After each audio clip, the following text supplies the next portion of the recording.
Hello, everybody. As our live users are rolling in to the room here, we just want to welcome everybody. Thank you for being here today. Very, very excited to have Ricardo Villadiego. And Ricardo is the CEO and founder of Lumu. So welcome, Ricardo. How are you doing today? I'm glad to be here, Dan. Thank you for the invitation. Thrilled to share my talks with the Everything MSP audience. We appreciate that. Your history in the channel goes back quite a ways. You are taking a look at your bio. You are quite the cybersecurity superstar here, the rock star. You've got quite a background. Can you tell us a little bit more about some of the organizations that you've started in the past? Sure, absolutely. I got my passion for cybersecurity then, early in my life, which is great, right? I think I'm gonna have more than 30 years doing cybersecurity, and I think I have followed a journey very different than most other cybersecurity entrepreneurs and cybersecurity practitioners, right? I started in Colombia. I'm Colombian. Okay. Right out of university, I got into Unisys Corporation, and that's where I got my passion for cybersecurity. After that, I went into internet security systems under Tom Noonan. Tom Noonan was the CEO of Internet Security System, and I'm happy that he's now one of my investors in Lumu. And after that, IBM acquires ISS. And Oh, wow. I decided to build my first company, Easy Solutions, company to help banks to fight back online fraud, which is one of my passions. When I sold that company in 2017, I developed this interest for helping companies to operate cybersecurity better. And I founded Lumu, and here we are, 4 years after that. Time flies when you're having fun, right? Absolutely. I mean, the beauty of cybersecurity is, I mean, it's not going anywhere, right? And the challenge that we are faced with is, just continuous, sophistication of bad actors, new levels of threats that, are just rocking the world of SMB, mid-market, enterprise, all of the above. It basically doesn't discriminate. Just taking a look at, your history, I see that, you have quite a passion when it comes to helping organizations with cybersecurity challenges. Where did this come from? What, is your driving force that led you to have this amount of passion and wanting to go down this route? I think it's a little bit of radical innovation, right? I think it has to be with me probably being an underdog in the industry. You probably have heard of a lot of things about Colombia, right? But not many times you've seen Colombia associated with a cybersecurity company, cybersecurity innovation. And I think that's a little bit of that passion of, radically changing the way the world do things, and customers think about this problem. And on the other side, then you see how customers and MSPs continue to replicate the recipe that has failed tremendously on the enterprise sector, right? Cybersecurity is not a new problem. However, when you see what the MSPs and in general the mid-market companies are doing, they're replicating more of what has already been failed. And then, I try to be very vocal about that, and I try to also add my 2 cents on facilitating how companies and MSPs can solve this problem in a more efficient way. Very good. So today we're going to talk about disruption. We're going to talk about disruption overall, some of the principles that are surrounding that, but also just disruption in cybersecurity. And One thing that we talk a lot about in on our calls is that, what we've done in the past, the solutions we've had in the past, the methodologies, the process, the procedures aren't necessarily what's going to work today and work tomorrow. And we need to continue to adapt and change. So that's kind of where we're kicking things off. With that being said, if anybody has any questions as we go along, if you could save them to the end, and we'll have a Q&A session right at the end. But with that being said, I'm going to turn it over to Ricardo, and we'll kick things off. Cool. Thank you, Dan. Yeah, effectively, this is a little bit of what we're going to cover, how we're disrupting MSP cybersecurity, how disruption can be driving force to do things more effectively and to become more resilient for you and your customers. A little bit of what I'm going to cover today, what examples of innovative disruptions are out there. And I'm going to use a book that has profoundly changed my life, like I said, becoming from a different country, from a different culture. And then what are the challenges that the current MSP cybersecurity triad has today, and why it is required a change, why it demands to be changed, how not to level up your cybersecurity stack, what errors you can save when you think about how to solve this problem. AI is hot for the past probably 5 years. However, how do you differentiate the tool from the hype of AI? And then I'll give you the better way how we can do that. So without further ado, I go ahead into this concept of disruptive innovation. Like I was mentioning, Dan, you see many cybersecurity companies being founded by ex-NSA guys, Israeli people, and it kind of give them the instant credibility of building a cybersecurity company. I didn't have that luxury myself, right? Being born in Cartagena, Colombia. If any, I had to manage, one of the most violent times in the country when I was growing up. So the only way that I had to be noticed in the industry was to build something that was radically different than what the industry was doing. And I did that when I built my first company, Easy Solutions, helping banks to fight back online fraud. And that's exactly what we're doing at Lumu, helping organizations to detect and respond to threats in a more effective way. And the amount of information and actionable knowledge that I got from this book, The Innovator's Dilemma, is what has drove a lot of the thinking that I have when I approach a problem. Most founders approach the problem in a certain way. I usually do it from a very different way. Most of them do it from the sustaining innovation approach, right? How the tools that already exist can evolve to solve another problem.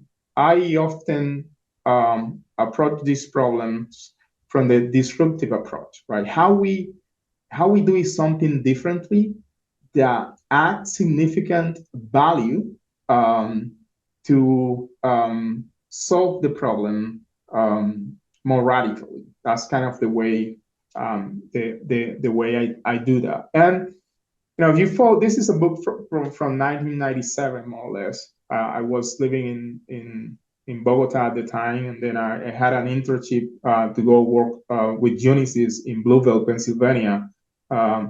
And I was at Unisys working at the time, and it struck in my head why this company that was large at the time wasn't able to move that fast. That's what inspired me on reading that book. And then you saw the evidence of disruptive innovation in these examples that you see in the screen, right? Blockbuster and Netflix. And I reading the book and I see that Blockbuster had the opportunity to buy Netflix for $50 million in the year 2000. Yet Netflix today is almost a $300 billion company. It disrupts the way we watch movies, right? Completely different, right? Right. And the same is true for the mobile phones industry, right? Nokia and BlackBerry dominated that industry while applying disruptive innovation. iPhone and the Google phone, Android, now are definitely the dominant force on the mobile industry, right? Following a completely different approach. Yeah.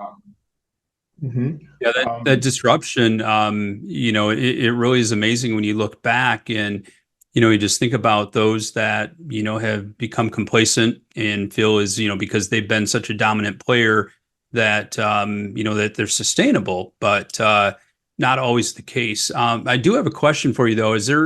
Do you have any examples that of this type of disruption that fall into the cybersecurity space? But absolutely. Like if you look at the IT space, right, and then more recently is the cybersecurity space, you could say that in the IT space, companies like Nortel Networks at some point dominated the networking market, and those companies doesn't exist today, right? Right. More recently, 3Com, right, dominated, have a decent amount of market share on the market. They don't really exist today. If you move into cybersecurity, you could say that the AV market, right, Symantec and McAfee, those companies dominated that market for probably 2 decades. They're no longer relevant today. They're trying to reinvent themselves into the market, but not really relevant. Other companies took their place. So that's a little bit of disruptive innovation. One of the probably most, sustained technologies that exist in cybersecurity today is the SIEM market, right? The SIEM market is a continuous iterations, a sustained innovation that time after time have demonstrated that they failed the promises to the customers. I think that's one of the disruptions that we're going to see moving forward. And when there is a disruption, there's no doubt that there's going to be winners and losers on the disruption, right? Time after time, the common denominator is that the winners are those guys that embrace the adoption, even though that embrace the disruption, even though it may be scary, even though the disruption at some point may be substandard to produce the value of the sustained innovation. Those winners understand that that's the path forward. The losers on the disruption are typically those guys that that cling too tightly on the old model, right? No, this is because we have done this that way. That is the way it has to be done moving forward, right? Yeah. And you only wake up when it's too late. When the early adopters, when who's gonna be the winners of this market, already adopt the disruption and build significant, more efficient business models around that adoption. That's what I see. And then when I connect these through what we see in the cybersecurity stack of MSPs today, this is typically the stack that you see on the MSPs today, right? The MSPs and their customers, they typically have this triad. They have the firewall, they have their endpoint security that in some cases is an EDR, and they have the email security. Some of them have something more, but this is kind of the basics, right? Of these stack that they have. So when I think about so many MSPs, and what you're saying is totally true. So many MSPs have this exact stack, but ultimately, is there anything wrong with that? I don't think there's something wrong per se on the stack. I think that the wrong part comes on the fact that 100% of the attacks bypass the stack. So so I think the call to action here is, if 100% of the attackers know how to evade the stack, what is missing on this stack, right? How do I make this stack more resilient? And more often than not, what I see is when there is an MSP or a customer of an MSP that is impacted by an attack, the question is, okay, I need to change the EDR that I'm using for another EDR. And that's going to save you another 1 year, 2 years until the next attack comes in, and then you replicate the story. Okay, now it's not the EDR, now it's the email security that I need to enhance, right? Yeah. But continuously you see this triad. You don't see the people approach the problem at what is missing at this stack that can help this to make more effective, right? There's significant evidence that attackers know how to bypass this stack, regardless of the stack, regardless of the brand of the firewall that you have, regardless of the brand of the email security tool that you have, and regardless of the endpoint security tools that you have. They know how to bypass it, right?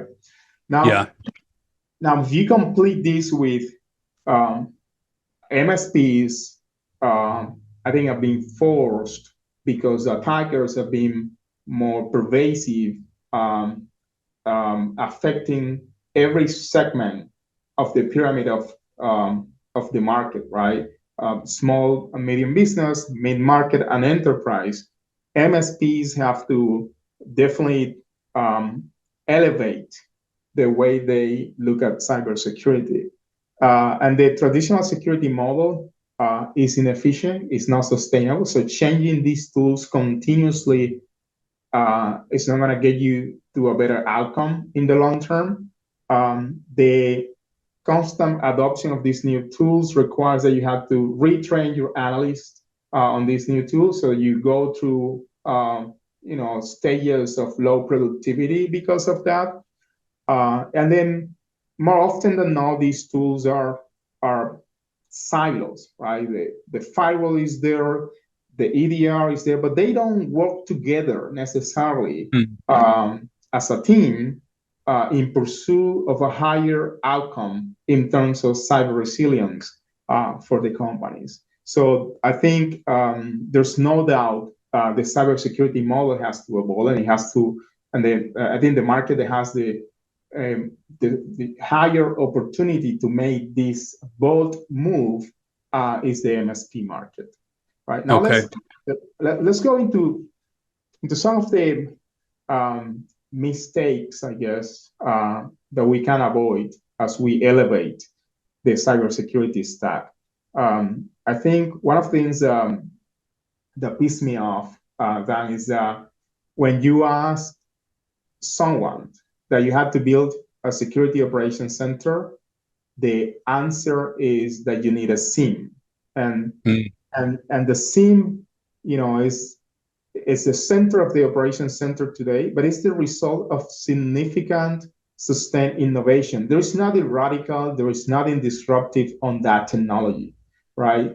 SIEMs started by capturing logs, and then now that the logs are there, now let's train the SIEM on how to detect attacks on the network. The adversary moved to another vector of attacks. Okay, now let's train the SIEM on how to detect attacks on user behavior, and so on and so forth. It's just a continuous iteration of a small evolutions. It fits into the exact criteria of a market that is ready for disruption. And then when you look at the other tools that this market use, like I said again, the SIEM, most of the SIEM have been forced to go to the cloud, but the architecture of the SIEM was designed in the 90s. So it wasn't really an architecture that can absorb the benefits of the cloud. A big issue there. Then you have the EDR, and like I said at the beginning, I think the EDR is a disruptive innovation to the AV market. However, now they are in that train of sustained innovation, changing the E for the X to see more alerts, I don't think that's gonna go to provide significant value to the market. And then all the gaps on those tools, the only way to solve those gaps is by managing those tools, right? And then you manage those tools by adding human resources to those tools to fill the gaps that these technologies produce. But then, it becomes inefficient as you scale, right? Yeah. It is hard. Now, on the MDR side, I think also, I think the MSPs, if you look at the MSPs 10 years from now, right? MSPs will become cybersecurity companies. Right. Just like banks, you look at large banks today, and I know this from my past company, right? Mm-hmm. Banks are software companies today. Large banks, from Capital One to Bank of America to BBVA in Spain, they are software companies that happens to process billions of transactions, right? Sure. MSPs today, they see themselves as IT, managed IT companies. But if you look at them 10 years in the future, they have to build the capabilities to operate cybersecurity efficiently. The more that they embrace to outsource cybersecurity, the less ready that they're going to be for the challenges that they're going to face 5 to 10 years in the future, right? Right.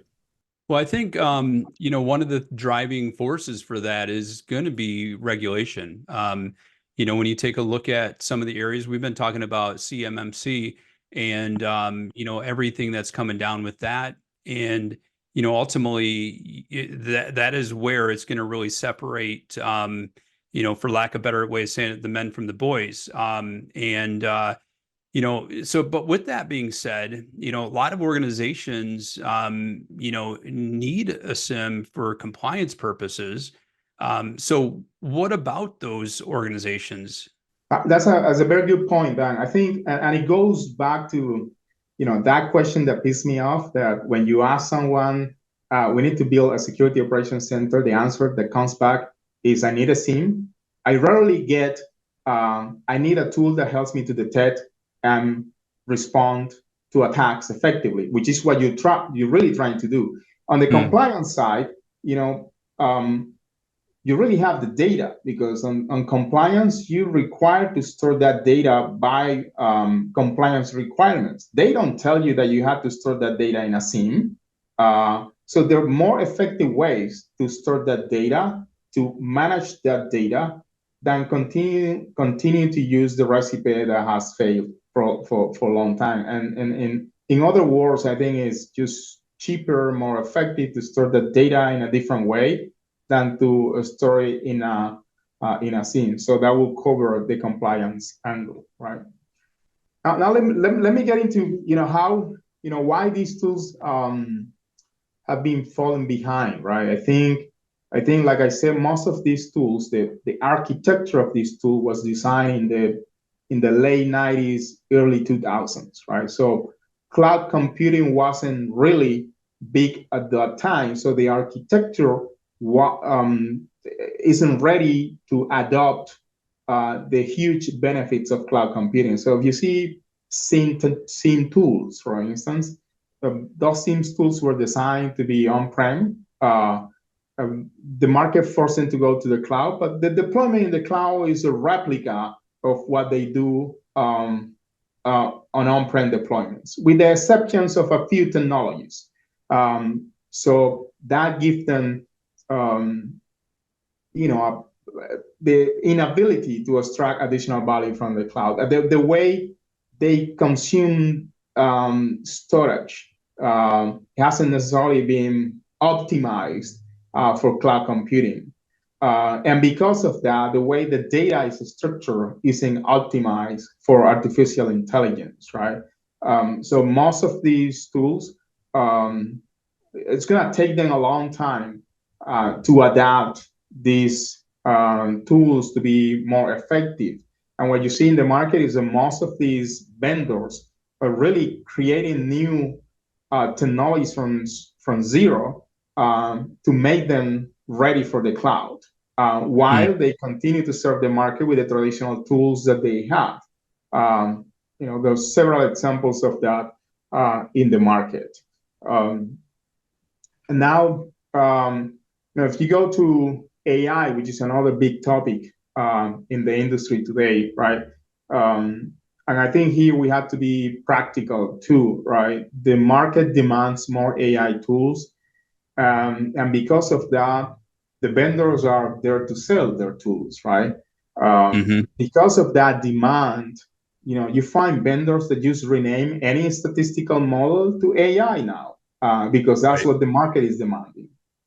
So we need to make sure that the market is savvy on understanding who are really the tools that are including AI in a way that makes sense for them. So at the same time, we had a saying in Spanish, like, if you cannot like the rose if you don't like the thorns, right? It's a little bit of that also in AI, right? If you are working with a tool, with a vendor that tells you, there's no false positives in my AI, well, that is a lie, right? Just the simple way of how an AI model works, the performance of that AI model is going to produce true positives and false positives.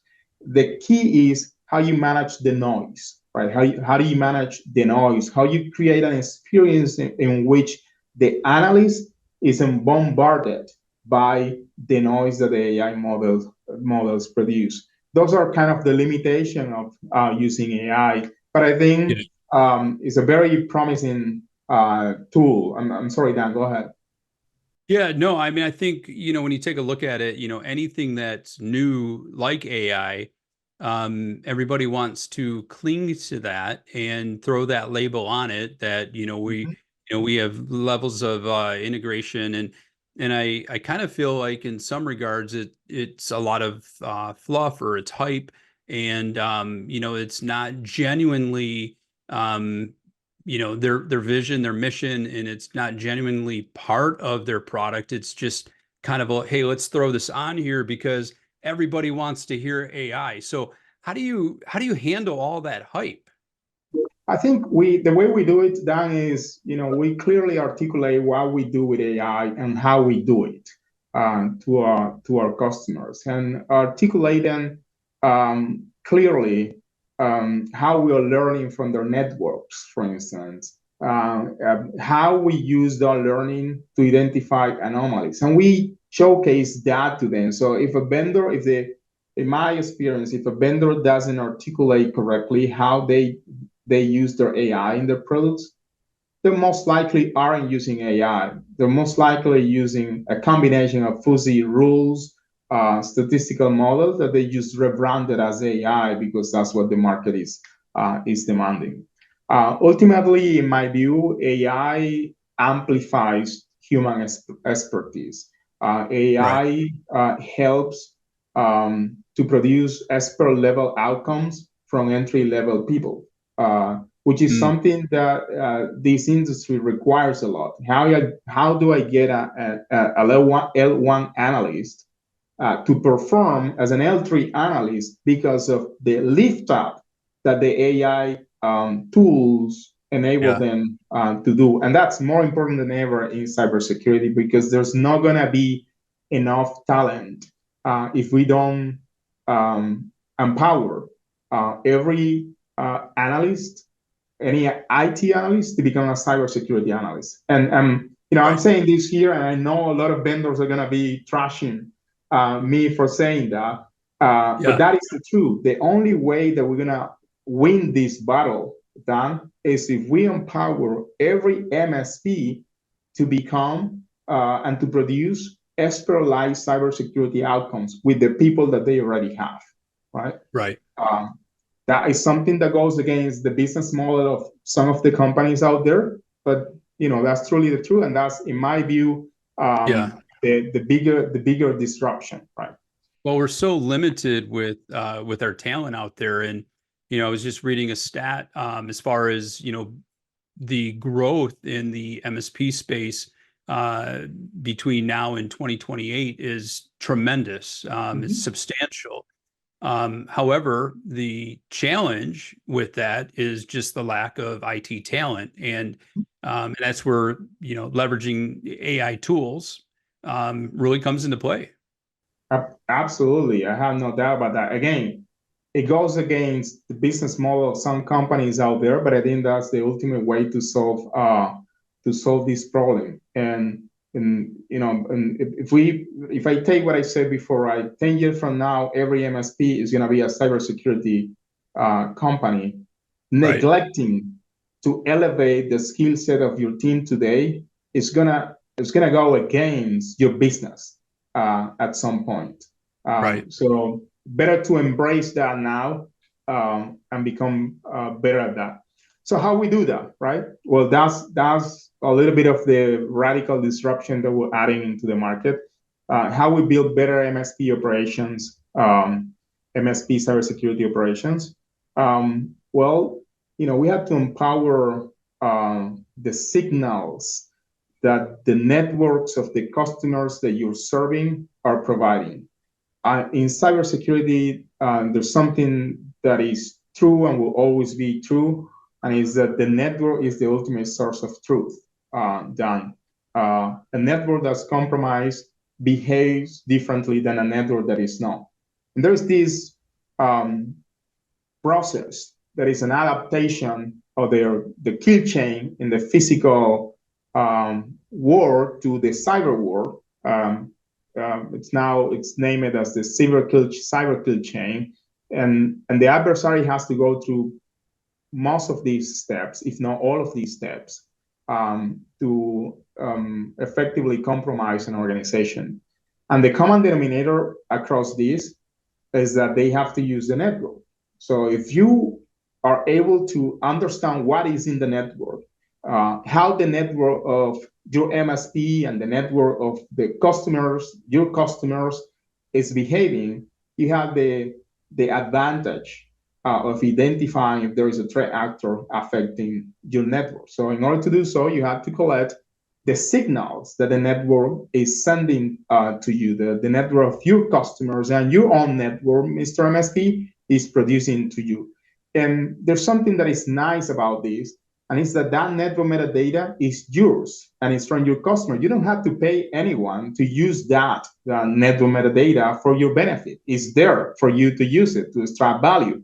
That's what Lumu helps customers and MSPs to do, to simplify how this data is collected. The challenges of collecting this data is a lot of data. Is a lot of data that you have to give them a structure, that you have to analyze it, that you have to optimize it to identify threats affecting your network. Well, Lumu does all that work for you, right? We get that data. And when you do that, now you have eliminated the need for excessive log collection, right? Which is what the SIEMs market tries to do, upon which they evolve their threat detection capabilities, is from collecting this huge amount of data that then becomes unmanageable. And then you eliminated the need for excessive alerting and excessive incident creation. And it gives you the ability then to include in that triad what is missing, why the endpoint didn't detect something. Well, it's because there are more assets in the network that use endpoint where you can deploy an agent. I often joke with customers that tell me, Ricardo, we deploy CrosstrAI and it's on all the endpoints. And then I ask, hey, how many printers do you have? How many IP phones do you have? How many IP cameras do you have? Did you deploy the CrosstrAI agent on those devices? And the answer is, of course, no, because there's no way to deploy an agent on those devices, right? Right. So there are devices that you don't have visibility, but are becoming part of the attack surface of your organization. And the same is true with other brands, of course. And this is not to trash CrosstrAI, which is one of our great partners, but it's the reality. There are more assets in the networks that you have to get visibility from, that you are unable to deploy an agent on those assets. Hence, the only way to get the visibility from those assets is from how they are behaving in the network.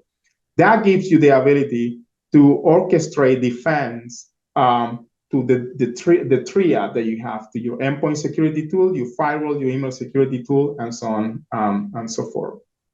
Right. So when you take a look at MSPs, I mean every MSP is different overall. I mean, in a perfect world, if we all had the same stack, putting something like this together would make it easy. But how do you manage this, knowing that every MSP is unique and has a different stack?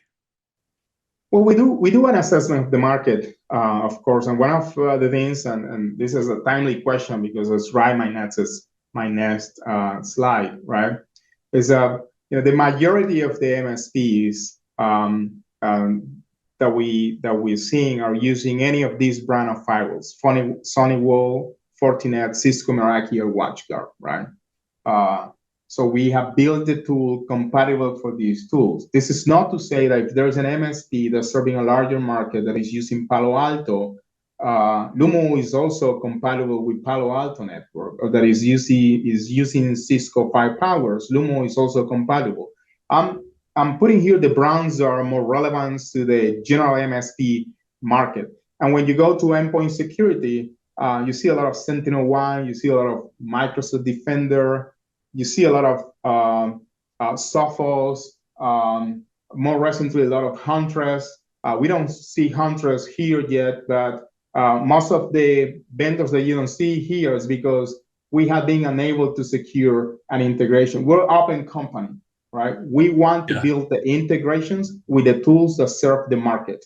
If you don't see a tool that serves the market integrated here, it is not because of lack of interest from Lumu.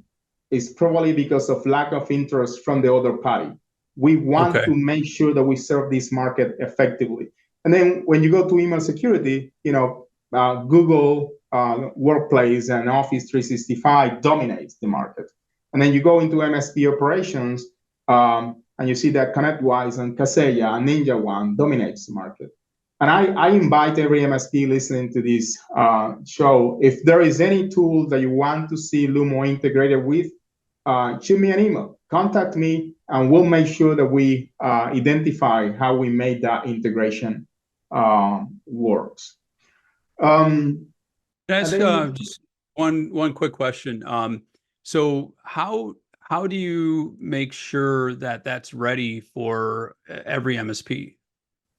When there is an integration that is not out of the box, as we like to call it, for the MSP, then the architecture, the way the architecture of the product has been built down is that it has two standard APIs, one API for data collection and one API for automated response.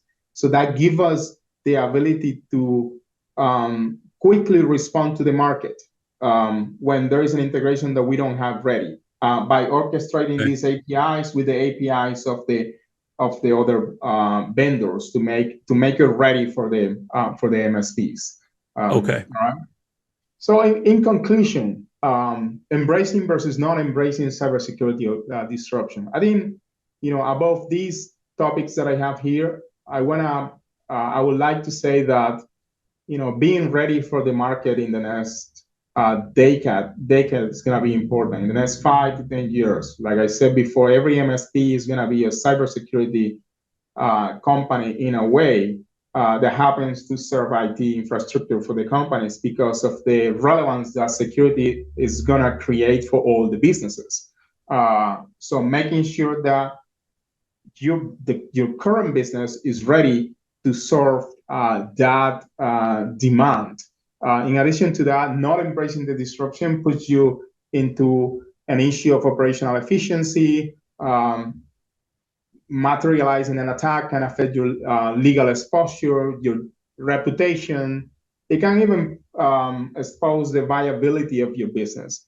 Embracing the disruption, in addition to make your business ready for the challenges that the business is gonna get in the next 5 to 10 years, is gonna give you a lot of efficiency.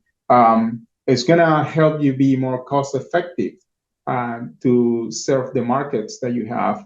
It's going to be more adaptability, and it's going to help you elevate your current analyst, IT analyst, to produce cybersecurity expert-like outcomes using AI. A lot of what I have talked here, Dan, is some of the talks that I put together into this white paper. I invite the entire audience to scan the code, take a look at the white paper, and reach out if you wanna discuss deeper these concepts. But more importantly, if you want to try this out, we have a freemium offering that's called Lumu for MSP. That is the full flavor of the technology, of the disruption that you can get from Lumu for up to 3 customers, and with 3 integrations for each customers, and up to 50 endpoints across those 3 customers. That will give you all the power that you can get from Lumu, so that you can see for yourself adding value to your operation. That's what I have today, Dan, and with that, I'm open to Q&A. Yeah, if anybody has any questions, please go ahead and throw them in chat. And can you go back one slide to the Lumu for MSPs? Absolutely. So this is great. I love this because again, it just gives you that ability to try it out. And so there's really, there's no barrier to entry to be able to give Lumu a chance and try out. And so you can add up to 3 customers, and so there are overall three integrations total, or is it 3 integrations per customer? How is that? Per customer. Per customer. Okay, very cool. And then up to a total of 50 endpoints. Well, one of the things that I learned, Dan, is when I was doing the research for building, Lumu for MSPs, I went to Reddit, right, and asked the MSP community what were the challenges that they were getting, and I even put the outcome of that survey into Reddit as well. And a lot of the issues that they mention is, we want to try this tool by ourselves. Why? Because we're technically savvy. We don't necessarily need the hand holding of the vendors. If we need it, we're gonna reach out, and that's exactly why we built Lumu for MSPs. The other thing is pricing, right? Often vendors push to us business models that doesn't make sense to our business model, right? So we build Lumu for MSPs thinking into the pricing needs of the market, right? Their cash flow is often on a monthly basis because that's how they get the monies from the customers that they're serving. So they want to see that replicated in the business model. And the other is, we want to make sure that we can manage all our tenants, all our customers from a single view, right? We don't want to go into different portals to see all our tenants, but more importantly, we prefer to have all that consolidated through the operational tools that we have, being ConnectWise, Kaseya, and one of the most relevant. So we build that for them, and I think that's why we're seeing this traction in the market. We're adding significant value for MSPs to do efficient cybersecurity operation for the customers that they're serving. Yeah, and I keep thinking back to what you said about all MSPs will be cybersecurity organizations in the next 10 years, and and I truly believe that as well. What would you say? What advice would you give to an MSP today, so that they don't wait until year 9 when all of a sudden, it's too late. They're behind the 8 ball, and and they're just clinging on. I think it's embracing the model, and I think that's by the way. Thank you for asking that. It's a really good question. What you see in the market is you find these narratives of Mr. MSP, you don't have to worry for security. I can do security better. I am a security vendor. So just buy my MDR service and I will serve your customers and you don't have to worry about that. Every time that an MSP does that, it's putting its business at risk. And it's putting its business at risk because some years down the line, what the market is going to demand is that they have the ability to do it. So embracing that they can do that with the analysts that they have, with the right tools to provide expert-like outcomes of cybersecurity with tools that empower them to do so. That's what will enables them to be business ready to serve the demand of the next 10 years or so. So embracing is key. And again, they're going to be winners and losers. The Right. winners often embrace the disruption. The losers, hold the business that they have until it's too late to react. Yeah, and I think that hesitation or that complacency, ultimately, is the killer. And I anticipate that there'll be a lot of consolidation as we move forward too. Many MSPs have set out to, put their name on the door and develop a company to earn a living, to provide a level of service. However, because of regulation, because of the demands of cybersecurity, smaller MSPs may not have the capability of accomplishing that without attaching themselves to a larger organization. Would you agree with that as well? I think that's also true. As I learn more about the MSP market, we try to make the offering appealing for MSPs along the journey of maturity of the MSPs, right? So if you had a early stage MSP, you can use Lumu. If you are a more developed MSP, you can use Lumu. And if you are a larger, mature MSP, you can also use Lumu. Sure. That said, I do agree that there's going to be a lot of consolidation, and that consolidation is going to make even more relevant for those MSPs that are consolidating others to build a business that is more effective and more appealing, where the gross margins are better. And by doing so, they definitely have to go deeper into cybersecurity. Yeah, absolutely.